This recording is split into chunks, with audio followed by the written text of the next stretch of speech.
ଆଜି ରାଜବୀର ଘର ଛାଡ଼ିକି ଯିବା ପାଇଁ ତୃଷ୍ଣାକୁ କହିବେ। ରାଜବୀର ସେପଟେ ବ୍ୟାଗ୍ ପ୍ୟାକ୍ କରୁଥିବେ। ତାପରେ ତୃଷ୍ଣା ଏହା ଦେଖି କହିବେ, ରାଜବୀର ତମେ କ'ଣ କରୁଛ? ସେଇଠୁ ରାଜବୀର କୁହନ୍ତି, ବେଶୀ ପ୍ରଶ୍ନ କରନି, ଚୁପଚାପ ଯାଇ ବ୍ୟାଗ୍ ପ୍ୟାକ୍ କର।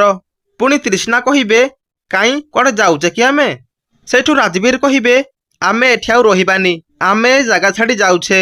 ତାପରେ ତୃଷ୍ଣା କହିବେ, କିନ୍ତୁ କାହିଁକି? ମତେ ଏ ଜାଗା ବହୁତ ଭଲ ଲାଗୁଛି, ଆମେ ଏଇଠି ରହିବା। ଏହାପରେ ରାଜବୀର ରାଗିକି ତୃଷ୍ଣାଙ୍କର ତଣ୍ଟିକୁ ଚିପି ଧରନ୍ତି ଆଉ କୁହନ୍ତି, ମୁଁ ତମକୁ ବାରମ୍ବାର ମନା କରିଛି, ମତେ ବେଶୀ ପ୍ରଶ୍ନ କରିବନି, ବେଶୀ ପ୍ରଶ୍ନ କଲେ ମୋ ମୁଣ୍ଡ ଗରମ ହୋଇଯାଏ। ପୁଣି କହିବେ, ତମେ ସତ ଜାଣିବାକୁ ଚାହୁଁଛ ନା?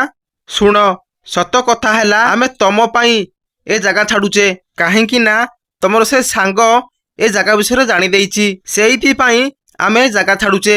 ତ ଦର୍ଶକ ବନ୍ଧୁ, ରାଜବୀର କ'ଣ ତୃଷ୍ଣାକୁ ନେଇକି ସେଇ ଘରୁ ପଳାଇଯିବ କି? ଆମକୁ କମେଣ୍ଟ କରନ୍ତୁ।